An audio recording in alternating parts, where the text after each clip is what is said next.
It's December and the playoff races are heating up. It's do or die time for a lot of teams. We're going to predict all the Week 14 games today on the Locked On NFL Scouting Podcast.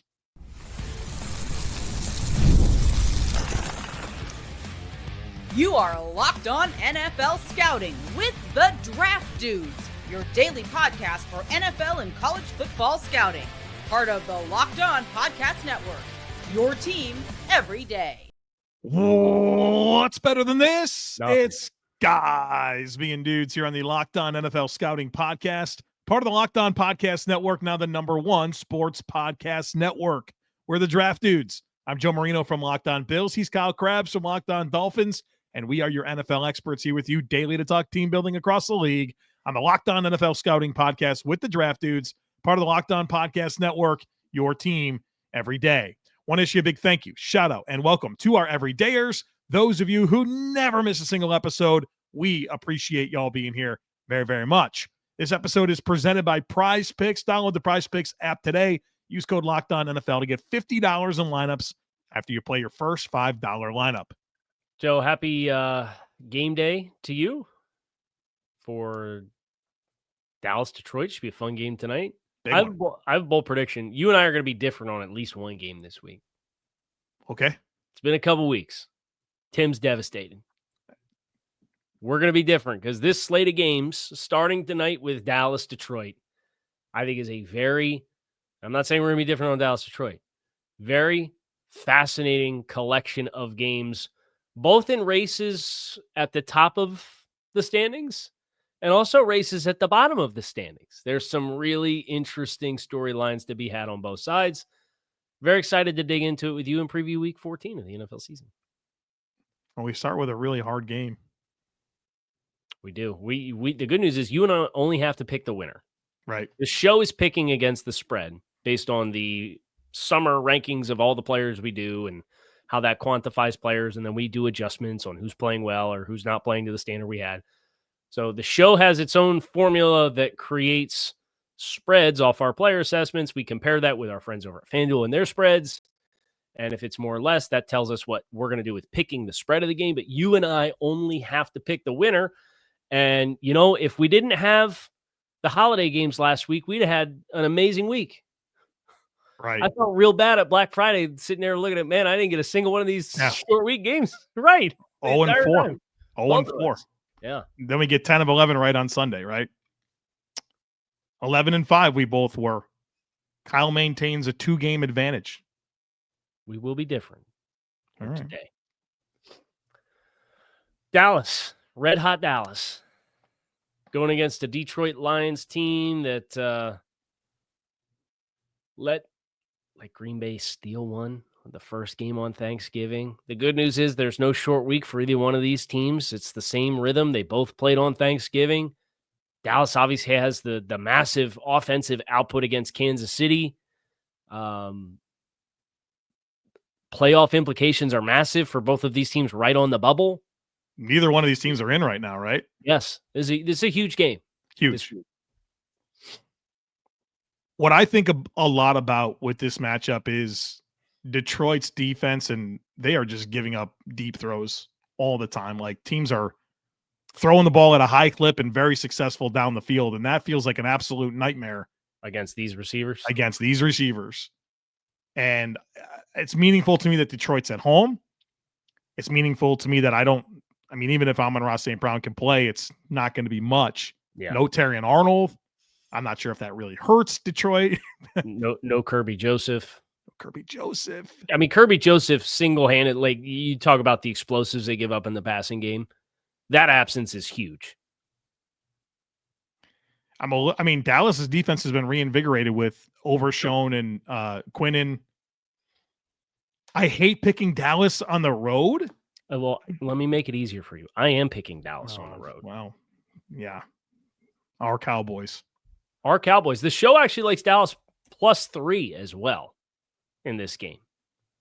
So Dallas is humming. Obviously, some infusions on the defensive side of the ball.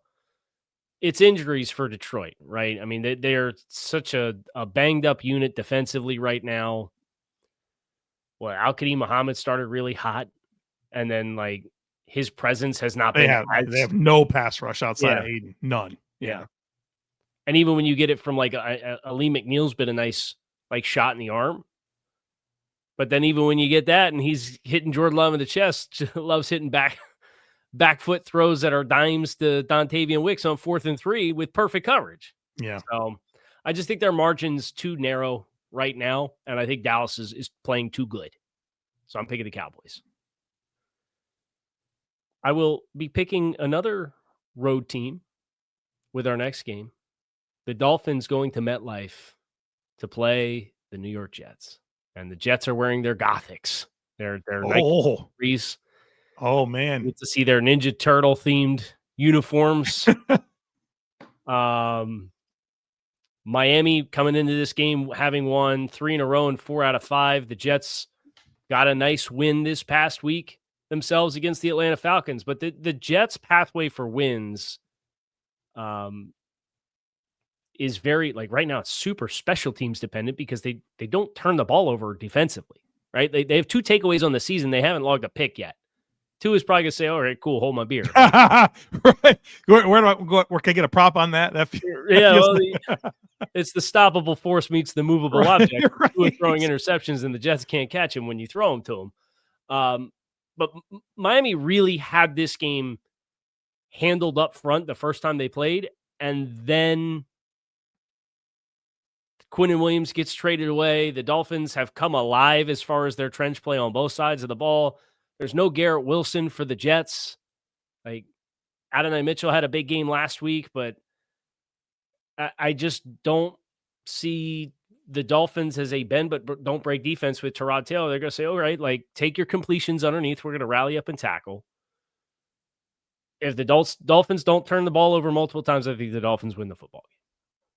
Yeah, I like the Dolphins on the road. I think the Jets will be competitive in this game, but the thing I trust the most is the Dolphins defense, and it's a Dolphins defense going up against a backup quarterback without their star receiver. Yeah. I think that the O-line's kind of showed some warts down the stretch. I think Miami gets this one. Show likes Miami -3. Speaking of the Falcons, who the Jets just beat last week, they're hosting the Seahawks in what is hopefully a get-right game for my fantasy team because I have Sam Darnold and Jackson Smith-Njigba, and they did nothing last week. I finished with the least amount of points, which means I now have to chug a beer and send it to the league this week. Oh, man. For the Thursday game tonight. Crazy punishment. It's a ruthless league. It is. Chug a beer. I don't think I've sipped a beer in 5 years. I've been contemplating doing like 2 seltzers and trying to like get by with Stone Cold Steve Austin and just smashing them together and pouring it down my face and see if they take that instead of like just chugging a beer right now. To me, sounds awful, and I got to do it before kickoff of tonight's game. Oh boy, not happy about it. Wishing you well with that. Thank you. You want the video when it's all done? Yeah, of course I want the video. Great. Seahawks -7.5 on the road against an Atlanta team that has just fallen apart, it seems. Yeah, I don't think Atlanta's going to have much of an opportunity to move the ball with any level of success, even if I think there's some chances that Atlanta's defense can affect Sam Darnold, and I don't really love the Seahawks' ability to run the football. That Seahawks defense is going to make sure they win this football game. Kirk Cousins trying to get off his spot against this pass rush. You thought it looked bad against Jacoby Brissett. Yeah. Now, and I think Seattle, their run game's not great, but they do get big well. And the Falcons don't really match that well. No, they're smallest front in the league. Right? Yeah. So I got Seattle as well. The show likes Seattle on the road -7.5. You want to get this last game in this NFC South? Yeah, let's quickly pick the Bucs to beat the Saints. Yeah. Well, I don't know. I'm not saying I'm picking the Saints. I'm saying the Saints team is game. They've been that all year. Yeah, they've been playing tough. I like some of what they did. Their passing game strategy against Miami. I really like some of their zone match stuff that they did in that contest. And Baker has not been great as of late. So I don't know that this is a 3 touchdown. What was it? 25-3. Who did the Titans play last week and lost 25-3? Jacksonville. Yeah. I don't think it's going to be that kind of runaway game. I think this can be an interesting game. but I say all that to say I'm picking the Bucks, and the show's also picking the Bucks minus 8.5 to cover 8.5. Yeah, glad we went through all that. I just to be honest, that's it. All right, we got some heavy hitters coming up on the other side of it. Colts, Jags, Steelers, Ravens, Bengals, Bills. We're picking those next, folks. Be sure to stick with us. This episode is brought to you by Prize Picks. The holiday season is one of the best times for sports. You got bowl games, big basketball matchups, playoff pushes. It's all happening at once. And while we're all making choices every day, one of the most fun places to make the right call is Prize Picks. Prize Picks is the easiest way to get in on daily fantasy. All you do is pick more or less on at least 2-player projections, lock in your lineup, and you're in the game. It's fast, it's simple, and it's available in 45 states, including California, Texas, Florida, and Georgia. I mean, Prize Picks adds that extra layer of excitement to the holiday sports schedule. I mean, we got all the conference championship games this weekend in college football, and creating a lineup takes less than a minute. The app makes the entire process smooth and intuitive. And I love that you can choose from a huge range of unique stats, including fantasy score, field goals attempted, free throws made, turnovers, whatever fits your strategy. And all the deposits and withdrawals are quick and easy, which keeps everything flowing. So download the Prize Picks app today. Use code LOCKEDONNFL to get $50 in lineups after you play your first $5 lineup. That's code LOCKEDONNFL to get $50 in lineups after you play your first $5 lineup. Prize Picks. It's good to be right. Okay. Vikings, Commanders. Don't you hate this game? I mean, I do hate this game, yeah. McCarthy's coming back. I mean, what do the Commanders have? McCarthy coming back is good news relative to how Max Brosmer played last week, let's be honest. Right. Yeah, you couldn't function. Washington's played tough lately. Yeah. I kind of like Washington to win this football game. The Minnesota defensively has not, and I get there's a complimentary game script that has to be played for this defense to be at its most impactful. You think is that fair to say? Agreed. Yep. No, so Aaron Jones a little banged up in the most recent game that they played.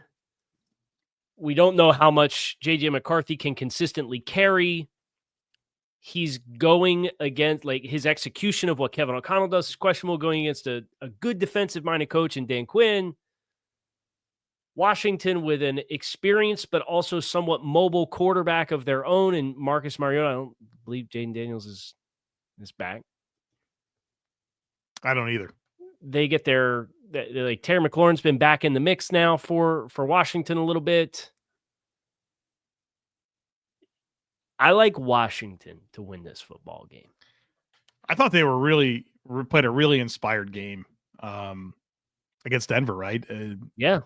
I mean, they had to win that 2-point conversion attempt. They ran. It was open.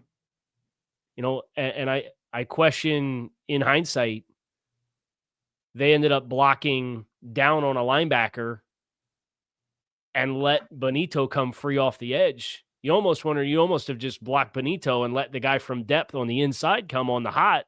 Yeah. Because you're throwing to the back in a design throw into the flat anyway. So block the guy that's going to take the throwing window. Yeah. It could have been that easy for that to be a win for them because it was a walk-in 2-point conversion. John Allen revenge game, by the way. Yes. I don't know how that's going to go, but it's in Minnesota, which helps. I think I'm going to be with you on the Commanders.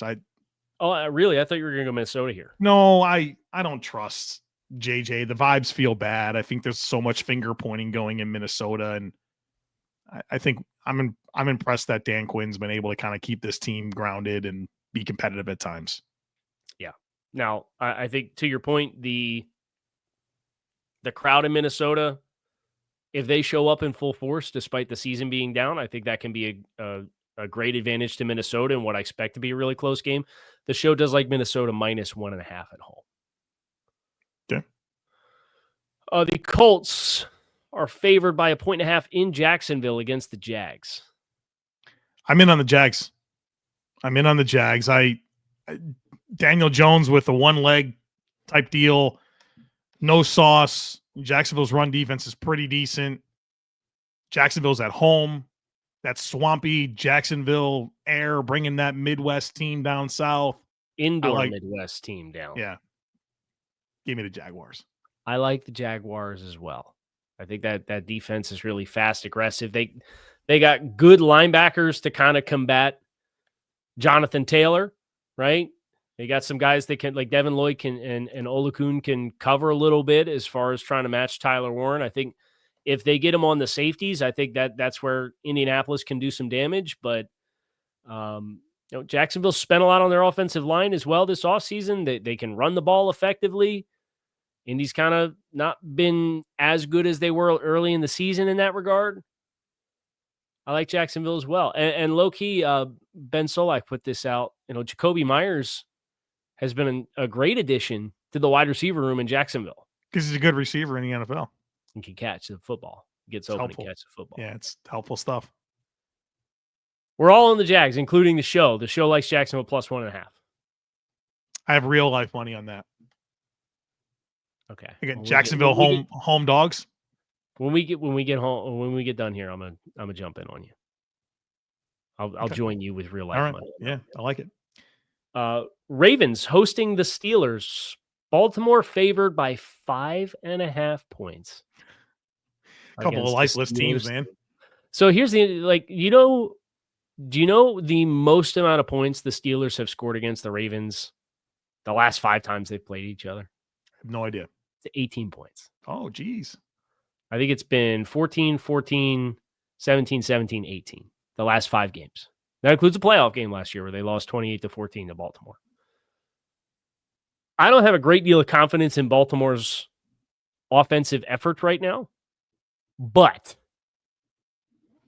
if Pittsburgh, when they've been better versions of their offense than what we've seen right now, has not been scoring more than 18, 17, 14 points a game, are we scoring 12 against Baltimore? And the question is, do I think Baltimore can score 2 touchdowns offensively? Because if you score 2 touchdowns, yes, they can. They can just run the ball.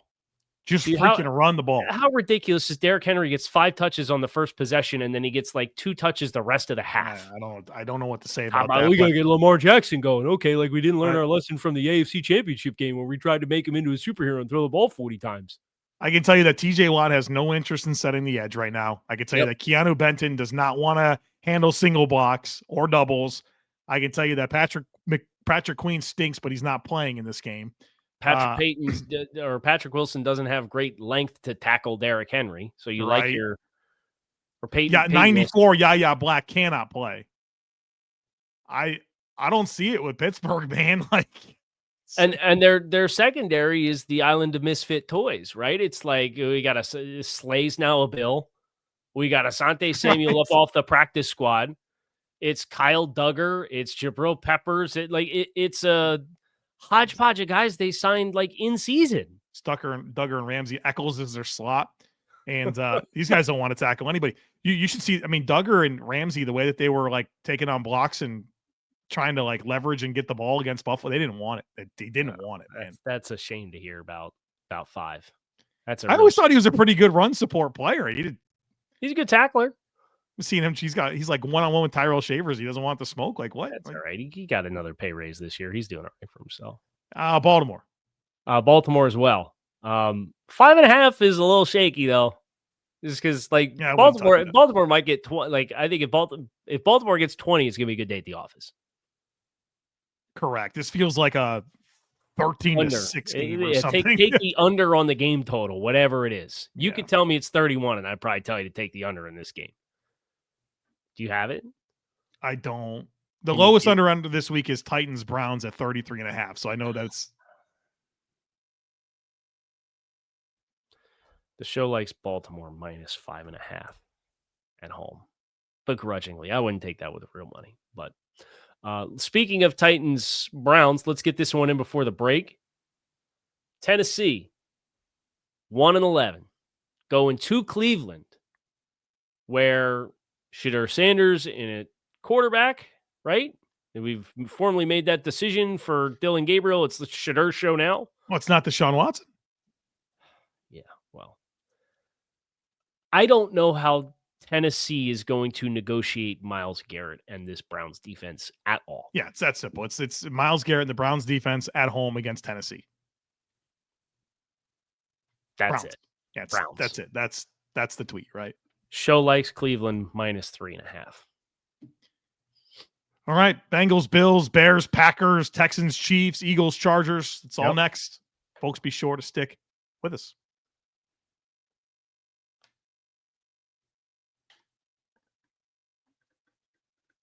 I'm starting to sweat a little bit. I thought maybe we'd be different on Washington, Minnesota. I thought maybe we'd be different on Colts, Jags. I thought maybe didn't expect you to pick Tennessee, but I thought that one was open. I see probably 2 more games where we might be different, and I'm starting to sweat. Like we promised Tim off the jump, we were going to be. We'll see. I thought we had a chance of Dallas, Detroit, and Colts, Jags would be the 2 that I thought we had a chance to be different on. So okay, all right, maybe we can be different on this one. Who knows? I can tell you what I'm not picking, and it's Cincinnati's defense against Josh Allen. No matter how bad the offense is playing in Buffalo.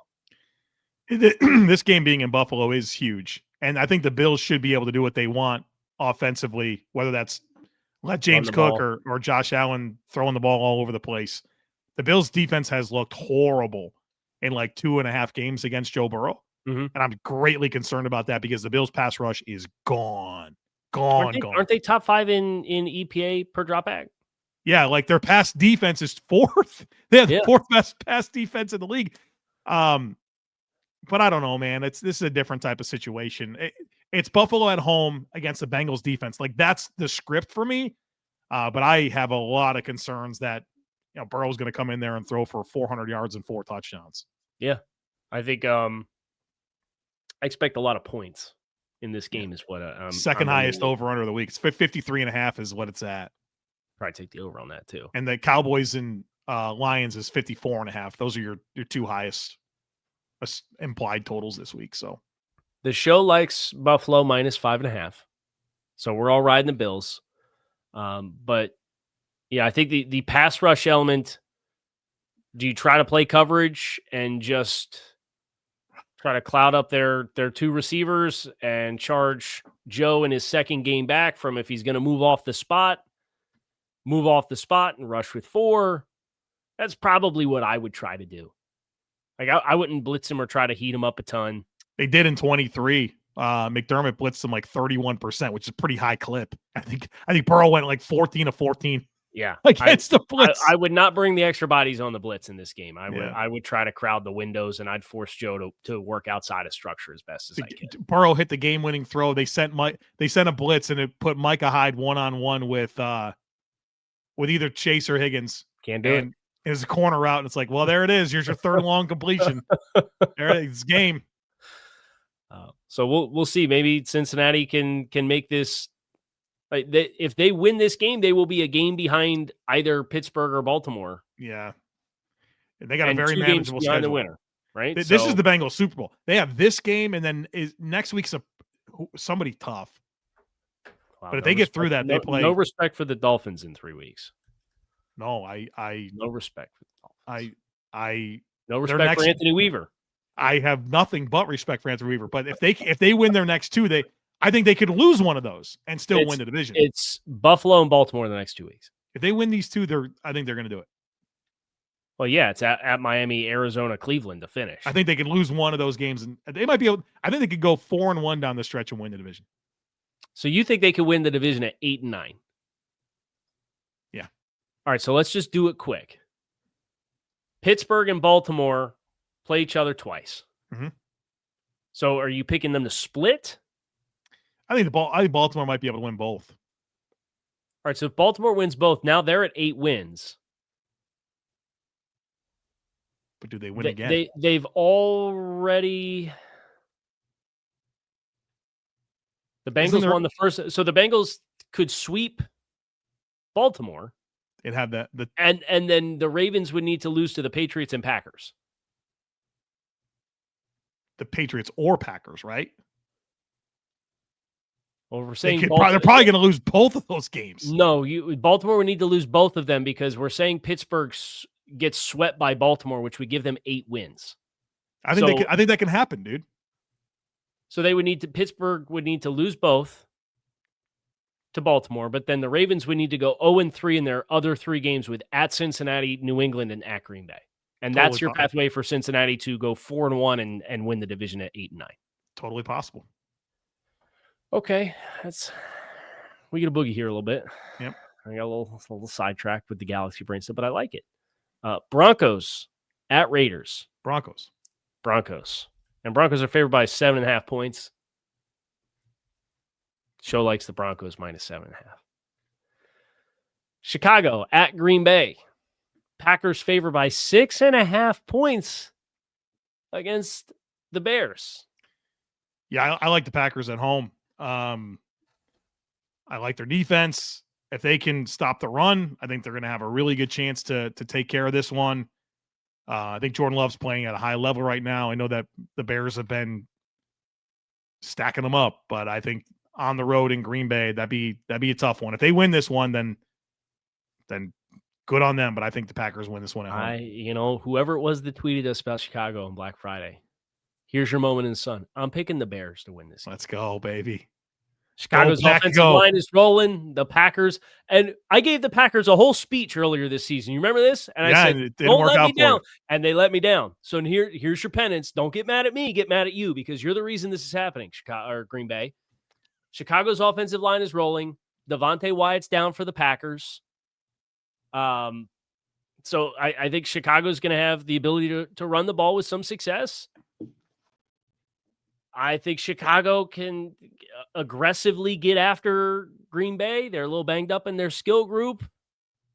Obviously, don't have Tucker Kraft, who's down. I think that's the X factor player for Green Bay. Give me the Bears on the road in Lambeau. Let's go. Okay. Rams, Cardinals. Rams. This is a get right game, right? 100%. After what the Rams just went through, like the worst thing that could have happened for the Cardinals is they get the Rams coming into town, laying an egg against Carolina the way that they did. Rams also minus 8.5. Show likes that. Chiefs, Texans. Chiefs somehow favored by if they were named any other team, they're not favored by 3.5 points in this game, are they? I don't think so. They're going to be down, 3 starters on the O-line? No Trey Smith, no Juwan Taylor, no Josh Simmons. Has a wrist injury against this pass rush. That's not good, Kyle Crabbs. Against this pass defense as a whole. Chiefs and Arrowhead. And look, Andy Reid said they're going to come and try to tickle their tonsils on every play. That's great. You know what? Your DBs got their tonsils tickled by the Cowboys pass catchers. And I think that C.J. Stroud being back and getting a week of rust off, I saw what that pass defense looked like against Dallas. Give me the Texans. Yeah, I like the Texans as well. I was hoping you'd go KC. Nope. And the show likes Houston minus or plus 3.5 on the road. So there's a chance for the Chiefs to make us eat our words here. But, man, it's been an uphill swim all year for Kansas City. Feels like a continuation of that with the matchups and the offensive line injuries. The Chargers, speaking of offensive line injuries, hosting the Philadelphia Eagles. Yeah, this is a tough game to predict, but what's Justin Herbert's situation? He had hand surgery this week. The thing that I feel like I trust the most in this game is the Eagles defense. I'm concerned. Which is ironic because they just got absolutely smoked by Chicago. Yeah, but I don't think 280 rushing yards. I don't think the Chargers will be able to run the ball like that. You know what I mean? Not with their injuries on the offensive line. And I think, isn't that the reality of it? The worst thing for the Chargers was the Bears having that type of success running the ball. That'll be the point of emphasis all week long if you're the Philadelphia Eagles. They have the players to stop the run. I think they take care of that and they win the game. I'm concerned about their offense, but I like the Eagles. Yeah, you would think, I like the Eagles too. You would think this would be the game or a game. Philly running the ball this year has not been particularly strong. I don't have it. You know who else doesn't have it? The Chargers front seven. We knew that defensive interior was a problem from the jump. Yeah. And I'm really fascinated to see, I don't think it's going to be the deciding factor in the game. I think the Chargers offensive questions versus Philly's defense are going to be the deciding factors of the game. But Philly, can you run the ball against this team? I feel like we've said that before, and the answer's kind of been no. This season? Yeah. I mean, I thought we said those types of things like against the Cowboys, against the Giants, and like most weeks the Eagles have about 70 rushing yards. I mean, yeah, it's Philly should count their lucky stars. They caught Dallas in week 1 with what that defensive situation was off the Parsons deal. They should thank their lucky stars. They put up 276 against the Giants. And then they credit to them, they smoked the Lions for 148. But 86 rushing yards against the Rams, 88 rushing yards against the Bucks, 45 against the Broncos, 73 against the Giants, 45 against the Vikings, 63 in the matchup against the rematch against the Cowboys. I guess they got the Packers for 111, but like this is a bad rushing offense. They're averaging 4.0 yards per carry, and I know they like to tush push a lot, but tush pushes aren't dragging down the yards per carry that much. Oh, the success rates, all of it's bad. All of it's bad. Missed tackles out here rolling at 3.7 yards per carry, looking like he's running behind the 2021 Giants offensive line. He's also trying to find explosive runs all the time that aren't there. So, all that to say, we like the Eagles, and the show likes Philly -2.5 or on the road. Excuse me. So we had one. Packers, Bears. As the football gods would only have it. We've got the Bears and Packers. You want to change anything? No, I feel really good about a lot of the rest of it.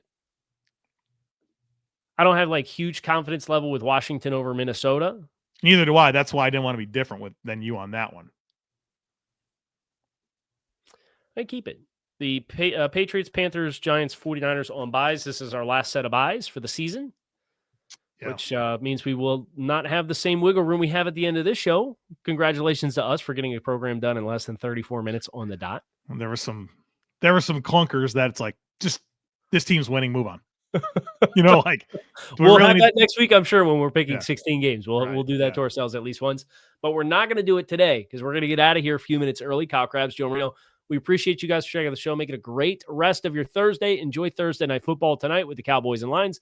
We'll be back again tomorrow for Takes on Takes. Joe will solicit your hot takes on Twitter. Look for it there, and you can give your submissions. We will respond to the best ones tomorrow on the show.